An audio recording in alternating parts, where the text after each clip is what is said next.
What if there was a plant that had over 60,000 uses?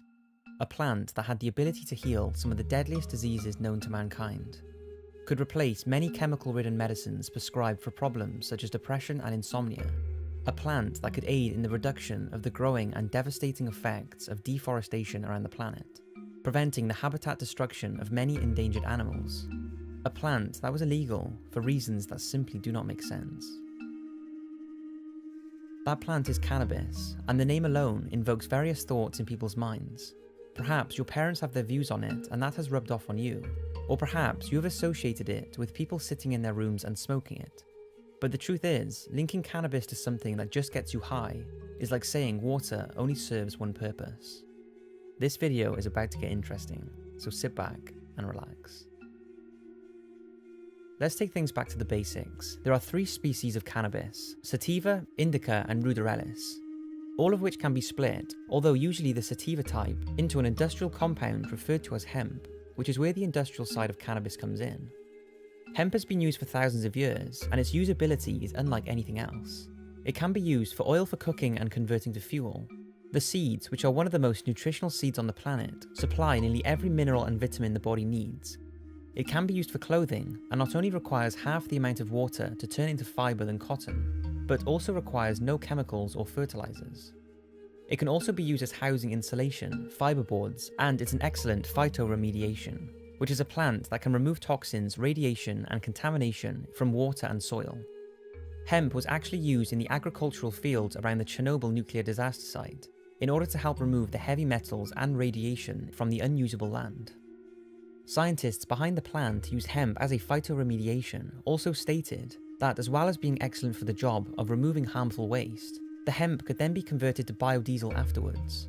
Now, the conversion to biodiesel is far from environmentally friendly, but the fact this plant has the ability to do this is incredible. Hemp's natural process of removing harmful toxins was also considered for the nuclear meltdown in Fukushima, although because of the strict cannabis laws in Japan, hemp was not used. But the 2 main resources that can be produced using hemp that could have a profound impact on the planet and our lives is paper and plastic. According to a study conducted in 1916, it's believed 1 acre of hemp over the course of 20 years can produce 4 to 10 times the amount of paper than trees. And although the deforestation problem we are faced with today is attributed to many things, reducing the need for tree paper by using hemp would still reduce the damaging effects paper production has, which sees roughly 4 billion trees being cut down a year for that purpose. Yet, less than 0.1% of the paper we use today is made with hemp. Hemp plastic, which can not only be made to be completely biodegradable, reducing the enormous amount of pollution on beaches and destruction to marine life, can also be produced with little or no chemicals, which we all know makes up the majority of plastic we use today. Now, those who discredit the widespread use of hemp as a material say it can be costly and time-consuming to produce the equivalent of what we have today, and they're right. However, cheaper is not always best, as has been shown with the impact of chemically ridden and non-degradable products we consume. So yes, hemp would most likely cost more to use, but the overall impact would be more than justifiable. A game-changing medicine. Where do I begin with the medical side of cannabis? Well, let's start with what scientists and researchers believe is the reason it has profound benefits in the first place. So far, they have been able to identify 483 different chemical compounds within the plant, 80 of which are called cannabinoids. Although the studies are becoming a lot more popular, so far we do not know a whole lot about these 80 cannabinoids and their effects on humans, as most research has only been focused on a handful of them, such as delta-9 tetrahydrocannabinol, by far the most studied chemical, which binds to the receptors in your central nervous system and immune system when heated, causing you to get high, and is the only compound in cannabis to do so. It's the chemical that medical marijuana is most active in, as it acts as a side effect-free muscle relaxant, anti-inflammatory, antidepressant, and current studies are showing that it could be used as a treatment for anxiety, the side effects of chemotherapy, cancer growth reduction, Crohn's disease, chronic pain, insomnia, and multiple sclerosis, just to name a few. The next one is tetrahydrocannabinolic acid, which is the same chemical as the one just talked about, but in its unheated form, which means it's a non-psychoactive compound. This is administered by juicing cannabis as you would wheatgrass or any other plant, as it contains medical properties that are lost when heated. This chemical is in its early stages of research, but is thought to be an effective treatment as an anti-inflammatory and a variety of illnesses without any significant side effects, and also will not give patients the feeling of a high. Cannabidiol is similar and has been linked as an effective aid for anxiety, nausea, acne, schizophrenia, and many neurodegenerative diseases. However, truth be told, these studies have not gone on long enough for us to know the full benefits cannabis may have. And there's a reason for that, because it's been illegal in nearly every country since the early 1900s. And let's talk about that. Why is it illegal? We have established that cannabis has thousands of industrial uses, and many of these can be produced with less of an impact on the environment than conventional products, and that cannabis may have more medical benefits than any other natural, untouched product in the world. So why would something with all of these uses and benefits be illegal? It can't be because of the high received when smoked, because if that was the case and the law wanted to protect us, then why would alcohol and tobacco, substances that kill millions every year, or even refined sugar that can be linked to a lot of the health complications humans suffer from today, be legal? That just wouldn't make any sense. But if it's not illegal because of health concerns, then why is it? Well, it's confusing, and there's lots of false information that gets thrown around about the subject, although it seems there are three supposed reasons. The first is that in 1929, Harry Anslinger, the head of the Department of Prohibition in the United States, was dealing with the backlash of the alcohol ban, and once this was removed, Harry's department were practically non-operational. So they came up with an idea to tell the public that cannabis was a devil drug that turned men into wild beasts that would attack women. Apparently, Harry contacted 30 scientists requesting proof of this to show to the public, but 29 of them said they could not find valid proof that the drug was dangerous. The second explanation seems to be linked to the Mexican immigration in the United States in the early 1900s. When the Mexicans arrived, they brought with them marijuana as a medicine and relaxant.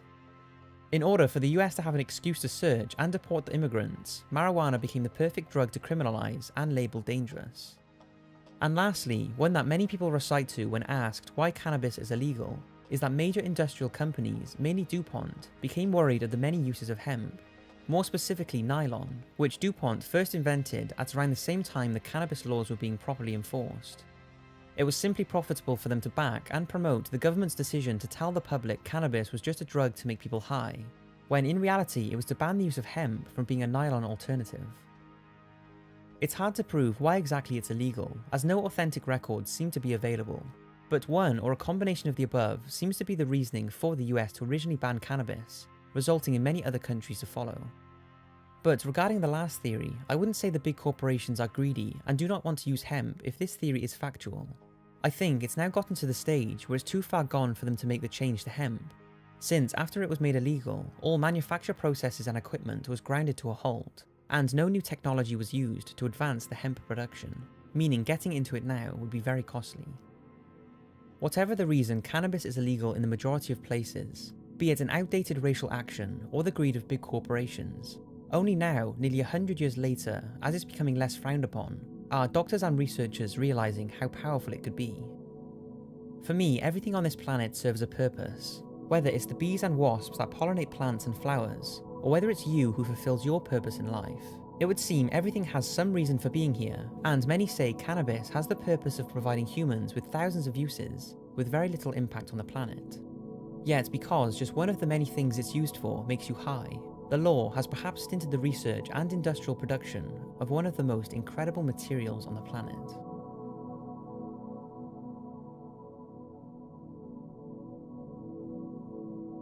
To finish off, I want to state that I am not a cannabis activist by any means. In fact, I, probably like you, never even thought about cannabis apart from the fact that it can be smoked, until I started researching for this video, which I've wanted to talk about for a while, because it's made me and hopefully you realise that there is so much more to it than that. But that doesn't mean the benefits of cannabis can be used as a justifiable way to continue smoking weed. For some people, smoking it can cause social and life problems, and the effects of it has been shown to potentially cause harm to a developing young brain. The fact of the matter is, if you are unhappy, do not have a job, and are sitting in your room smoking weed all day, and know you need to be going after life, then although weed has been linked to the reduction of depression and anxiety, and many other problems, quitting your habits could be the best thing you do. Certainly, do not think to now go out and smoke weed for its health benefits, because medical and recreational cannabis can vary massively, and the potential for long-term side effects are still being researched. And besides, people who take cannabis for its medical benefits mostly do not want to get high and only require a small amount of the drug in the first place. An amount that would not have any mind-altering effects, but still seem to help relieve and prevent many illnesses. I hope you've enjoyed this video. Thanks for watching, and I'll see you in the next one.